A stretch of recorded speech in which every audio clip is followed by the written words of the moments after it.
అవసరం లేదు, నువ్వు బట్టలు గిట్టలు తీసుకొని వెళ్ళిపోను, నేను వచ్చాను కదా నువ్వు ఇంట్లో ఉండకూడదు అని చెప్పి వార్నింగ్ అయితే ఇచ్చినాడు. ఇంకా నా వల్ల కాదు, నేను ఇక్కడ చేయలేను, నాకు టికెట్ ఇచ్చే నేను వెళ్ళిపోతా. మీరు చాలా మంది అనుకుంటున్నారు అది నేను అబద్ధము, ఫింగర్ వేసి పంపిస్తారు, ఇట్లా ఇదే చెప్పినావు, సొల్లు అంతా చెప్పినా. అయితే నాకు ఇదా ఇచ్చిన అన్నకైతే కాల్ చేసి చెప్పాను, అన్న ఇట్లా మా సేట్లు వాళ్ళ అన్న అయితే నాతో గొడవ పడుతున్నా, ఇట్లా బండి కడగలేదని చెప్పి నన్ను ఇంట్లో నుంచి తరిమేస్తున్నాడు, నా ఫోన్ కూడా పాలు కొట్టేసినాడు ఇట్లా అని చెప్పినాడు.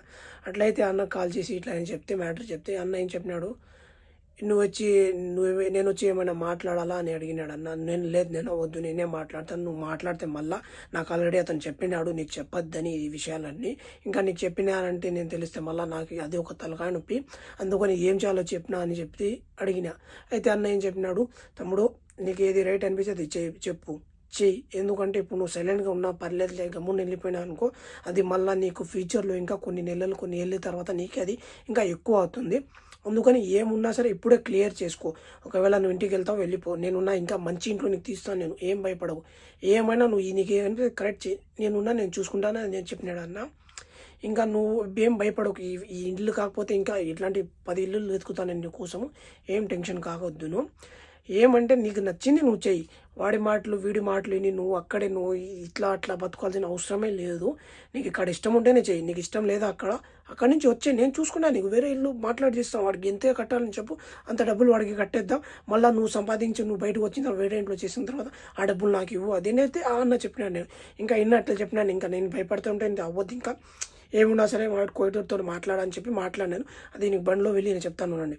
ఇదో చూడండి, మీరు నమ్ముతారో లేదు తెలియదు, నేను కోయిటోడికి ఏం చెప్పాను అనేది ఇక్కడ స్క్రీన్ షాట్లు కూడా పెడతాను నేను మీకు, మొత్తం ఏం రాసాను కావాలంటే మీరు స్క్రీన్ షాట్లో హే గైస్ అస్సలాం వాలేకుమ్, welcome back to my channel, this is your boy. అది గైస్ నేను ఒక వీడియో అప్లోడ్ చేసినాను కదా, గొడవ జరిగిందని చెప్పి నాకు మా కోయిట్ వాళ్ళ అన్నకైతే గొడవ జరిగింది. గొడవ దేనికి జరిగిందని చెప్పా కదా మీకు, ఒక బండి కడగలేదని అయితే గొడవ జరిగింది. అసలు ఏం జరిగిందంటే ఆ రోజు చెప్తాను చూడండి. ఆ రోజు నేను అయితే రాత్రి పొద్దున్న 4 గంటలకైతే మా కోయిట్ డ్యూటీ చెప్పాను నాకు, అంటే అతనికి ఎయిర్పోర్ట్కి డ్రాప్ చేసి వచ్చిన, ఇంటికి రాగానే ఇంకా 6:30 అయిపోయింది, ఇంకా 6:30కి పిల్లలు వచ్చినారు స్కూల్కి, ఇంకా పిల్లలకి స్కూల్కి అయితే పిలుచుకొని వెళ్ళాను, స్కూల్కి పిల్లలకి వదిలేసి ఇంటికి రాగానే నాకు ఇంకా 7:30 అయింది, ఇంకా రాత్రి కూడా ఏం తినలేదు, పొద్దున కూడా ఏమీ తినలేదని చెప్పి ఇంకా తినడానికైతే కూర్చున్నాబ్బా, తినేసి కడిగేద్దాంలేని అతని బండి, ఇంకా అతను తింటా ఉంటే వచ్చినాడు, తింటా ఉంటే వచ్చి ఏం చెప్పినాడు, ముందు అడిగినాడు నా బండి ఎందుకు కడగలేదు అని అడిగినాడు. లేదు సార్ ఇప్పుడే వచ్చాను, నేను ఇట్లా వెళ్ళినాను, ఇట్లా ఎయిర్పోర్ట్కి వెళ్ళినాను, ఇప్పుడు పిల్లల్ని వదిలేసి వచ్చినాను, ఆకలి వేస్తూ నాకు నిలబడడానికి కూడా శక్తి లేదు, ఎట్లెట్లు ఉంది, అందుకని తింటున్నాను, తినేసి ఒక 2 నిమిషాలు కడిగేస్తా అని చెప్పిన. లేదు ఇప్పుడే కడగన్నాడు. సరే 2 నిమిషాలు సార్, లేదు నేను చెప్పింది నువ్వు వినాలా, నువ్వు కడగమన్నా కదా కడిగి అన్నాడు. సరే ఒక 2 నిమిషాలు అంటే చేయన్న కడగ, లేదు చేయి కూడా కడగొద్దు అని చెప్పి లాక్కుపోయినాడు. ఇంకా నా కోపం వచ్చి కడగను, నేనేం చేస్తాను అని చెప్పిన, ఇట్లా చెప్పిన, ఇంకా కడగాలి నేను అడిగితే అని చెప్తాను, నువ్వు ఇట్లా నువ్వు ఫోర్స్ చేస్తే అయితే కడిగించుకోలేము నన్ను అని చెప్పిన. అప్పుడు ఏం చేసినా నా ఫోన్ తీసుకొని అయితే ఫోన్ పగలు దిగినాడు, అక్కడ ఫోన్ అక్కడ పెట్టుకుని ఫోన్ అయితే కింద పడేసినాడు. ఇంకా కింద పడేసినాడు, ఎందుకు పడేసినాడు అంటే లేదు నువ్వు బండి నాకు కడుగంటాడు. లేదు సార్ నేను కడుగుతా అని చెప్పినా కదా, చెయ్యి నాకు కడుక్కున్నా, చేతులు కూడా కడగొద్దంట, అట్లానే లాక్కొని వెళ్ళాడు తింటా ఉంది. ఇంకా నేను చెప్పినా నాకేం చేయాలా, నేను కడగను, నాకు ఇంకా కోపం వచ్చేసి నేను కడగను, నీకు అవసరం లేదా నన్ను పంపించేసి నన్ను ఇట్లా టార్చర్ చేయకండి మీరు అని చెప్పినా. నేను ఆ మాటకు వచ్చి అవును అట్లా నా పంపించాలా, నువ్వు లేకపోతే 50 దినాలు వస్తే ఇంకోటి వస్తాడు, నిన్నేది నేను చెప్పేది, సామాన్లన్నీ తీసుకుని వెళ్ళిపోను, ఇక్కడి నుంచి అవసరం లేదు నాకు అన్నాడు.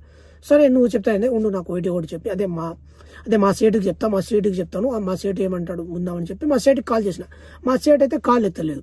ఇంకా పైకి తీసుకొని లాక్కొని పోయినా, నాకు ఇట్లా పట్టుకొని మేడ పైకి లాక్కుపోయి బండి చూపించాడు, చూడు బండి ఎట్లుందో, నువ్వు కడగలేదు నిన్న కూడా, అసలు నిన్న కడిగినాను, వాడికి అది నాకు చీకటి సరిగ్గా కనపడలేదు, అక్కడ ఇప్పుడు బండి పెట్టి చూడు అక్కడ లైట్లు ఏం లేవు వాడ, ఎట్లా ఒకటి నేను లైట్ లేకపోయినా సరే ఫోన్ లైట్ వేసుకుని అయితే కడిగిన, అది కొంచెం ఏడాది మొత్తం బాగానే ఉంది, అది ఏదో మరుకునింది, అది పాత మరకు, అది పోవడం లేదు. ముందు కూడా బంగాళోడు కూడా అడిగినా, ఈ మరకేంద్ర పోవడం లేదంటే అది పోదు అని వాడు కూడా చెప్పాడు నాకు.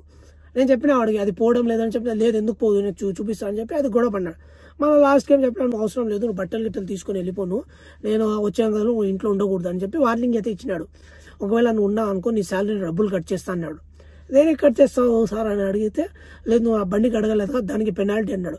అవునా సర్లే కట్ చేసుకుని ఎట్లా కట్ చేసుకుని నేను కూడా ఉండను, నేను మీ అన్నకి చెప్పేసి నేను వెళ్ళిపోతా, ఇంకా నాతో మీ తమ్ముడితో చెప్పేసి వెళ్ళిపోతా, నాకు మీ తమ్ముడితో పని, నీతో కాదు నాకు పని అని చెప్పి అయితే గొడవ పడినా. ఇంకా మా కోయిటోడు అయితే మళ్ళీ ఇంటికి రాగానే చెప్పిన, అప్పుడు ఫోన్ చేసిన ఫోన్ ఎత్తలేదు. ఇంకా నేను కూడా స్కూల్ డ్యూటీలో అయితే గమ్మున చేసుకున్నా, ఇంకా పనులు స్కూల్ దగ్గర ఎందుకు పిల్లలు నా కోసం వెయిట్ చేస్తూ ఉంటారని చెప్పి నేను గమ్మున ఉండిపోయినా. ఇంకా స్కూల్ నుంచి వచ్చేసినా ఇంకా మధ్యాహ్నం అయిపోయింది. నాకు ఇంతవరకు అయితే వాడు చేసిన పనులకి ఇంతవరకు ఎవరు చేయలేదు అన్నట్ల. ఇంకా నాకు ఇంకా కోపం తగ్గడం లేదు. నేను ఇంకా కోయటోడు వచ్చి అడిగినాడు ఏమైంది ఇది అని చెప్పి, ఇంకా ఇట్లా అని చెప్పి మొత్తం క్లియర్గా చెప్పిన. వాడేం చెప్పినాడు వాళ్ళ నాకు తెలియదు, నేనైతే చెప్పిన ఇట్లా మా కోయటోడు ఏం చెప్పినాడు, సర్లే పోనీ అందరూ ఇట్లా ఉండరు, కొంతమంది కొంచెం రఫ్గా ఉంటారు, కొంతమంది ఇదిగా ఉంటారని చెప్పి సర్లే సార్ అని గమ్ముడిపోయినా. ఇంకా రాత్రి కూడా అయిపోయింది. ఇంకా నాకు వాడి మీద కోపం అనేది తగ్గలేదు. ఎవరి మీద నాకు అంత కోపం రాదు యాక్చువల్గా. ఆ రోజు అయితే నాకు అసలు కోపం అనేది తగ్గలేదు. వాడి మీద కోపం వస్తానే ఉండింది. నేను ఇంకా చెప్పేసిన, ఇంకా నా వల్ల కాదు, నేను ఇక్కడ చేయలేను, నాకు టికెట్ ఇచ్చే నేను వెళ్ళిపోతా. నేను వచ్చింది దేనికి, నీకోసం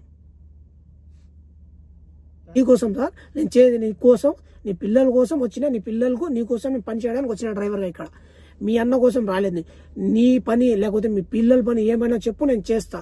మీ అన్న నాకేం పని చెప్పినా సరే చేయండి అని చెప్పిన.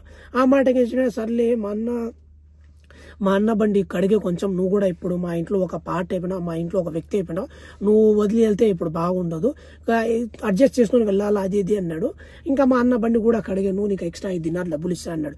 నేను నాకు డబ్బులు అవసరం లేదు సార్, నేను ఇక్కడ ఏదో 4 రూపాయలు సంపాదించుకోవడానికి వచ్చిన, అట్లానే నేను మీరు ఏది చెప్పినా పడి చేసుకోవడానికి ఇక్కడ లేను. నేను మీకు అవసరం లేదా పంపించండి, నేను అందరిలాగా బంగాళోళ్ళలాగా ఎస్ బాస్ ఇట్లా చేసుకోవడానికి అవసరం లేదు.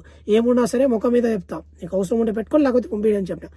ఆ పాటికి ఏం చెప్పినా మళ్ళా మా బాసు అదే మా సారు ఒక అర్ధగంట తర్వాత మెసేజ్ చేసినాడు, అరే ఇట్లా నువ్వు బండి కడగొద్దు నువ్వు, నేను చెప్పేంత వరకు అని చెప్పినాడు.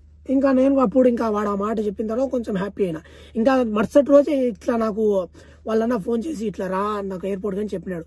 ఇంకా మీరు చాలా మంది అనుకుంటున్నారు అది నేను అబద్ధము, ఫింగర్ వేసి పంపిస్తారు, ఇట్లా ఇదే చెప్పినావు, సొల్లు అంతా చెప్పినా. కానీ నాకు అక్కడ అనిపించింది నేను చెప్పినాను. అక్కడ వెళ్ళిన తర్వాత మొత్తం ఇప్పుడు చేపించినాను అక్కడ ఫింగర్లు ఎయిర్పోర్ట్లో పోలీసు వాళ్ళ దగ్గర. నేను కూడా భయపడినా అప్పుడు, అందుకని నేను చెప్పింది అప్పుడు రికార్డ్ చేసుకుని ఉన్నా. ఇంకా లాస్ట్ రోజు మళ్ళీ యాడ్ చేసిన దాంట్లో నేను.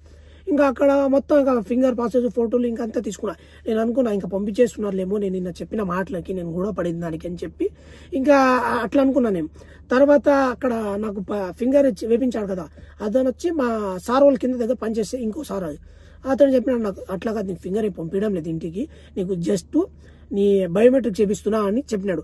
అంటే ఇప్పుడు కోవిడ్లో ఏం జరుగుతుందంటే డిసెంబర్ లోపల ప్రతి ఒక్కరు కోవిడ్లో ఉన్న వాళ్ళు, కోవిడ్ వాళ్ళు ప్లస్ ఇంకా బయట కంట్రీ నుంచి వచ్చిన వాళ్ళు ప్రతి ఒక్కరు అయితే ఇక్కడ అదే ఫింగర్ ప్రింట్, బయోమెట్రిక్, ఫేస్ ఇవన్నీ అయితే అప్డేట్ చేసుకోవాలి. ఇది చేసుకుంటే ఏమంటే మనకి కోవిడ్కి అదే మనం ఇప్పుడు ఇంటికి వెళ్ళాలనుకుంటున్నాం, ఇంటికి వెళ్ళిన తర్వాత మళ్ళీ మనకి అక్కమా అంటే తగులుతుంది. ఇప్పుడు మనం ఇక్కడ చేసుకొని వెళ్తే మనకి ఇంటికి వెళ్ళి వచ్చిన తర్వాత మనకి అక్కమా అంటే తగులుతుంది.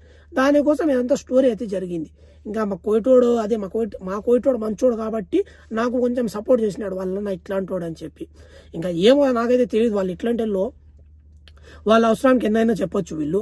నేనైతే ఏమంటే మీకు ఇష్టం ఉంటేనే పనిచేస్తాను, ఇక్కడ మీకు నచ్చకపోతే పంపించండి అని ఇట్లానే చెప్తాను నేను. కొంచెం కష్టమైనా సరే ఇట్లా చెప్పినా. ఏమంటే ఇప్పుడు కొన్ని పరిస్థితులు బాగాలేకపోయినా వీళ్ళ దగ్గర కింద మీద పడి అయితే పని చేసుకుంటున్నా. ఇంకా మీకేమో అనిపించిందో ఈ వీడియోని చూసి మీకు ఎట్లా అనిపించిందో కింద కామెంట్ చేయండి. ఉంటా, బాయ్ ఫ్రెండ్స్.